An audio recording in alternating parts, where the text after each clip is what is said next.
Hi friends, welcome to Rapid ಲೋಕ. ನೀವು ಮದ್ವೆ ಮನೆಗೆ ಅಥವಾ ದೇವಸ್ಥಾನಕ್ಕೆಲ್ಲ ಹೋದಾಗ ಈ ತರ ಮಲ್ಲಿಗೆ ಹೂ ಮುಟ್ಕೊಂಡ್ರೆ ಬೇಗ ಬಾಡೋಗುತ್ತೆ. ನಾವು ಈ ವಿಡಿಯೋದಲ್ಲಿ ಸಿಂಪಲ್ ಆಗಿ ಅದು ಪೇಪರ್ ಅಲ್ಲಿ ಈ ತರ ಹೂ ಹೇಗ್ ಮಾಡೋದು ಅಂತ ನೋಡೋಣ. ಇದು ನೋಡಿ ಎಷ್ಟು ರಿಯಲಿಸ್ಟಿಕ್ ಆಗಿದೆ, ಮಲ್ಲಿಗೆ ಹೂ ತರಾನೇ ಕಾಣುತ್ತೆ. ನೀವು ಬೇಕಾದ್ರೆ ಈ ತರ ಹೂ ಮಾಡ್ಕೊಂಡು ಹಾಗೆ ಮುಟ್ಕೋಬಹುದು, ಇಲ್ಲಾಂದ್ರೆ ಈ ತರ ಒಂದು ಹಳೆ ಕ್ಲಿಪ್ಪಿಗೆ ಅಂಟಿಸ್ಕೋಬಹುದು. ಇಲ್ಲಿ ನನ್ನ ಹತ್ರ ಒಂದು ಹಳೆ ಕ್ಲಿಪ್ ಇತ್ತು ಮುರಿದೋಗಿರೋದು, ಸೊ ಇದಕ್ಕೆ ನಾನು ಇವಾಗ ಈ ಹೂನ ಅಂಟಿಸ್ಕೋತಾ ಇದ್ದೀನಿ.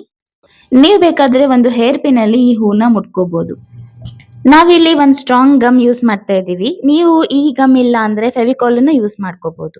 ಈ ತರ ಮಲ್ಲಿಗೆ ಹೂ ಮಾಡಕ್ಕೆ ಏನೆಲ್ಲ ಐಟಮ್ಸ್ ಬೇಕು ಅಂದ್ರೆ, ಒಂದು ಟಿಶ್ಯೂ ಪೇಪರ್ ಬೇಕಾಗತ್ತೆ, ಆಮೇಲೆ ಒಂದ್ ಸ್ವಲ್ಪ ಗಮ್ಮು ಮತ್ತೆ ಒಂದ್ ಸ್ವಲ್ಪ ಪೇಂಟ್. ಈ ತರ ಹೂವನ್ನ ಕಟ್ಟಿನೂ ಅಂಟಿಸ್ಬೋದು, ಇಲ್ಲಾಂದ್ರೆ ನಿಮ್ದು ಕ್ರಿಯೇಟಿವಿಟಿ ಪ್ರಕಾರ ಬೇರೆ ಬೇರೆ ಟೈಪ್ ಅಲ್ಲಿ ಕ್ಲಿಪ್ಪಿಗೆ ನಾವು ಈ ತರ ಹೂನ ಅಂಟಿಸ್ಕೋಬಹುದು. ಇವಾಗ ಹೂ ಹೇಗ್ ಮಾಡೋದು ಅಂತ ನೋಡೋಣ ಬನ್ನಿ.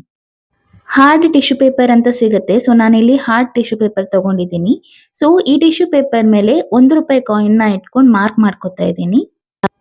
ಈ ತರ ಎರಡು ಕಾರ್ನರ್ ಅಲ್ಲಿ ಮಾರ್ಕ್ ಮಾಡ್ಕೊಂಡಾದ್ಮೇಲೆ ಅದೇ ಮೆಷರ್ಮೆಂಟ್ ಅಲ್ಲಿ ಫೋಲ್ಡ್ ಮಾಡ್ತಾ ಇದ್ದೀನಿ. ಇವಾಗ ನಾವ್ ಇದನ್ನ ಜಿಗ್ಜಾಗ್ ಆಗಿ ಸೇಮ್ ಮೆಷರ್ಮೆಂಟ್ ಗೆ ಫೋಲ್ಡ್ ಮಾಡ್ಕೋಬೇಕು.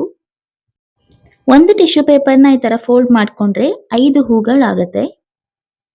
ಸೊ ಇವಾಗ ಮತ್ತೆ ನಾನಿಲ್ಲಿ ₹1 ಕಾಯಿನ್ ನ ಒಂದು ಕಾರ್ನರ್ ಅಲ್ಲಿ ಇಟ್ಕೊಂಡು ಕರೆಕ್ಟ್ ಆಗಿ ಆ ₹1 ಕಾಯಿನ್ ಸೈಜಿಗೆ ಕಟ್ ಮಾಡ್ಕೊತಾ ಇದ್ದೀನಿ.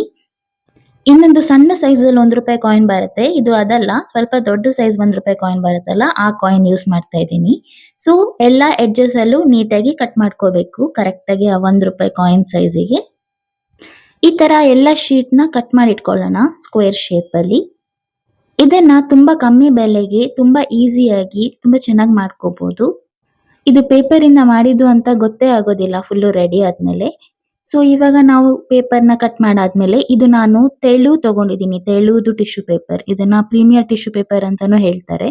ಸೊ ಈ ಕ್ವಾಲಿಟಿ ಅಂದ್ರೆ ತೆಳು ಬರೋ ಟಿಶ್ಯೂ ಪೇಪರ್ ನ ತಗೊಂಡು ಈ ತರ ಫೋಲ್ಡ್ ಮಾಡ್ಕೋಬೇಕು. ಅವಾಗ್ಲೇ ನಾನು ಯೂಸ್ ಮಾಡಿರೋ ಟಿಶ್ಯೂ ಪೇಪರ್ ಗಿಂತ ಸ್ವಲ್ಪ ಒಳ್ಳೆ ಕ್ವಾಲಿಟಿ ಟಿಶ್ಯೂ ಪೇಪರ್ ಇದು. ಸೊ ಈ ತರ ಫೋಲ್ಡ್ ಮಾಡ್ಕೊಂಡು ಕಟ್ ಮಾಡ್ಕೋಬೇಕು. ನಾವು ಮುಂಚೆ ಮಾಡಿರೋ ಸ್ಕ್ವೇರ್ ಗಿಂತ ಸ್ವಲ್ಪ ದೊಡ್ಡ ಸೈಜ್ ಅಲ್ಲಿ ಇರುತ್ತೆ. ಈಗ ನಾವು ಫಸ್ಟ್ ಕಟ್ ಮಾಡ್ಕೊಂಡಿದ್ವಲ್ಲ ₹1 ಕಾಯಿನ್ ಇಟ್ಕೊಂಡು, ಅದನ್ನ ತಗೊಂಡು ಒಂದು ಕಡ್ಡಿ ಮೇಲೆ ಈ ತರ ಫೋಲ್ಡ್ ಮಾಡಬೇಕು. ಈ ತರ ಫೋಲ್ಡ್ ಮಾಡಿ ನಾವು ತೆಳು ಟಿಶ್ಯೂ ಪೇಪರ್ ನ ಕಟ್ ಮಾಡಿದ್ವಲ್ಲ, ಅದನ್ನ ಎರಡು ಶೀಟ್ ತಗೊಂಡು ನಾವು ಅದ್ರ ಮೇಲೆ ಈ ತರ ಹಾಕೋಬೇಕು. ಅಂಡ್ ಈ ತರ ಪ್ರೆಸ್ ಮಾಡಿ ದಾರದಲ್ಲಿ ಕಟ್ಕೊಳ್ಳೋಣ. ಈ ತರ ಚೆನ್ನಾಗಿ ಟೈಟ್ ಆಗಿ ಸುತ್ಕೊಂಡು ಒಂದ್ 2 ಗಂಟೆ ಹಾಕೋಣ. ಇವಾಗ ಇದ್ರ ಮೇಲೆ ನಾವು ಟೇಪ್ ಹಾಕೋಬೇಕು. ಆಕ್ಚುಲಿ ಇದು ಮೆಡಿಕಲ್ ಟೇಪು, ಅಂದ್ರೆ ನಾವು ಬ್ಯಾಂಡೇಜ್ ಮಾಡೋವಾಗೆಲ್ಲ ಯೂಸ್ ಮಾಡ್ತೀವಲ್ಲ ಆ ತರ ಟೇಪು. ಸೊ ಇದ್ರಲ್ಲಿ ಒಂದ್ ಸಣ್ಣ ತುಂಡು ಕಟ್ ಮಾಡಿ ಈ ತರ ಅಂಟಿಸ್ಕೋಬೇಕು. ನಾವ್ ಎಲ್ಲಿ ದಾರ ಸುತ್ತಿರ್ತೀವಿ ಅದನ್ನ ಈ ತರ ಟೇಪ್ ಅಲ್ಲಿ ಕವರ್ ಮಾಡ್ಕೋಬೇಕು.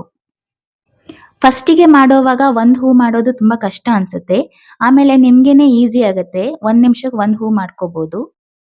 ಇವಾಗ 1 ಹೂ ರೆಡಿ ಆಯ್ತು. ಇವಾಗ ಇದಕ್ಕೆ ನಾವು ಪೇಂಟ್ ಮಾಡ್ಕೊಳ್ಳೋಣ. ನಾನಿಲ್ಲಿ ಫೆವಿಕಾಲ್ ಮಿಕ್ಸ್ ಮಾಡ್ಕೋತಾ ಇದ್ದೀನಿ. ಫೆವಿಕಾಲ್ ಹಾಕೋದ್ರಿಂದ ನಿಮ್ಗೆ ಈ ಹೂ ಒಂಥರ ವಾಟರ್ ಪ್ರೂಫ್ ಆಗತ್ತೆ. ವಾಟರ್ ಪ್ರೂಫ್ ಅಲ್ಲ, ವಾಟರ್ ರೆಸಿಸ್ಟೆಂಟ್ ಆಗತ್ತೆ. ಸಡನ್ ಆಗಿ ಏನಾದ್ರೂ ನೀರ್ ಬಿದ್ರೆ ಏನೂ ಆಗೋದಿಲ್ಲ ಈ ತರ ನೀವು ಫೆವಿಕಾಲ್ ನ ಮಿಕ್ಸ್ ಮಾಡ್ಕೊಂಡು ಹಾಕೋದ್ರಿಂದ.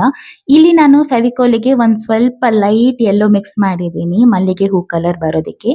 ಸೊ ಫೆವಿಕಾಲು ಮತ್ತೆ ಸ್ವಲ್ಪ ನೀರು ಮತ್ತೆ ಲೈಟ್ ಯೆಲ್ಲೋ ಮಿಕ್ಸ್ ಮಾಡಿದ್ದೀನಿ. ಈ ತರ ಪೇಂಟ್ ಮಾಡ್ಕೊಂಡಾದ್ಮೇಲೆ ಅದಕ್ಕೇನೆ ಗ್ರೀನ್ ಕಲರ್ ಮಿಕ್ಸ್ ಮಾಡ್ಕೊತಾ ಇದ್ದೀನಿ, ಮತ್ತೆ ಸ್ವಲ್ಪ ಯೆಲ್ಲೋ ಕಲರ್ ಮಿಕ್ಸ್ ಮಾಡ್ಕೊತಾ ಇದ್ದೀನಿ. ಇವಾಗ ನಾವು ಸ್ವಲ್ಪ ಗ್ರೀನ್ ಹಾಕೋಬೇಕು ಮತ್ತೆ ಸ್ವಲ್ಪ ಜಾಸ್ತಿ ಯೆಲ್ಲೋ ಹಾಕೋಬೇಕು. ಅವಾಗ ನಿಮ್ಗೆ ಅದು ಕಲರ್ ಮ್ಯಾಚ್ ಆಗತ್ತೆ, ಮಲ್ಲಿಗೆದು ಸ್ಟೆಮ್ದು ಕಲರ್ ಮ್ಯಾಚ್ ಆಗತ್ತೆ. ಇವಾಗ ನಾವ್ ಇದನ್ನ ಸ್ಟೆಮ್ಮಿಗೆ ಕಲರ್ ಮಾಡೋಣ. ಯೆಲ್ಲೋ ಕಲರ್ ಸ್ವಲ್ಪ ಜಾಸ್ತಿ ಇದ್ರೆ ನಿಮ್ಗೆ ಈ ತರ ಕಲರ್ ಬರೋದು. ಈಗ ನಾವು ಫುಲ್ ಹೂವಿಗೆ ಫೆವಿಕಾಲ್ ಕೋಟಿಂಗ್ ಹಾಕ್ದಂಗ್ ಆಯ್ತು. ಸೊ ಇದು ವಾಟರ್ ರೆಸಿಸ್ಟೆಂಟ್ ಆಗತ್ತೆ, ಹಾಗೆ ಸಡನ್ ಆಗಿ ಏನಾದ್ರೂ ನೀರ್ ಬಿದ್ರೆ ಏನು ತೊಂದರೆ ಆಗೋದಿಲ್ಲ. ಇದೇ ತರ ನಿಮ್ಗೆ ಎಷ್ಟು ಬೇಕೋ ಅಷ್ಟು ಹೂವನ್ನ ರೆಡಿ ಮಾಡ್ಕೊಳ್ಳಿ. ಇವಾಗ ಈ ಹೂವನ್ನ ಕಟ್ಕೊಳ್ಳೋಣ. ನಿಮ್ಗೆ ಹೂ ಕಟ್ಟಕ್ಕೆ ಬರೋದಿಲ್ಲ ಅಂದ್ರೆ ನೀವು ಸೂಜಿ ದಾರದಲ್ಲೂ ಪೋಣಿಸ್ಕೋಬಹುದು, ಇಲ್ಲ ಅಂದ್ರೆ ನೀವು ಹಾಗೇನು ಕ್ಲಿಪ್ ಮೇಲೆ ಅಂಟಿಸ್ಕೋಬಹುದು. ಈ ತರ ಹೂವಲ್ಲಿ ಇನ್ನು ಯಾವ ತರ ಎಲ್ಲ ಕ್ಲಿಪ್ ಮಾಡಬಹುದು ಅನ್ನೋ ಕ್ಯೂರಿಯಾಸಿಟಿ ನಿಮ್ಗೆ ಇದ್ರೆ ಕಮೆಂಟ್ ಅಲ್ಲಿ ತಿಳಿಸಿ. ನಾನ್ ನಿಮ್ಗೆ ನೆಕ್ಸ್ಟ್ ವಿಡಿಯೋ ಮಾಡಿ ತೋರಿಸ್ತೇನೆ. ಇದೇ ತರ ಹೊಸ ಹೊಸ ಕ್ರಾಫ್ಟ್ ಗಳನ್ನ ಕಲಿಯೋದಕ್ಕೆ ನಮ್ ಚಾನೆಲ್ ನ ಸಬ್ಸ್ಕ್ರೈಬ್ ಆಗೋದನ್ನ ಮರಿಬೇಡಿ. ಈ ವಿಡಿಯೋ ಇಷ್ಟ ಆಗಿದ್ರೆ ಲೈಕ್ ಮಾಡಿ, ಹಾಗೆ ನಿಮ್ ಫ್ರೆಂಡ್ಸ್ ಅಂಡ್ ಫ್ಯಾಮಿಲಿ ಜೊತೆ ಶೇರ್ ಮಾಡಿ. ನೋಡಿ, ಹೂ ಕಟ್ಟಿದ್ಮೇಲೆ ಈ ತರ ಆಗುತ್ತೆ. ನೀವು ಇದನ್ನ ಹೇರ್ ಪಿನ್ ಅಲ್ಲೂ ಮುಟ್ಕೋಬಹುದು. Thanks for watching.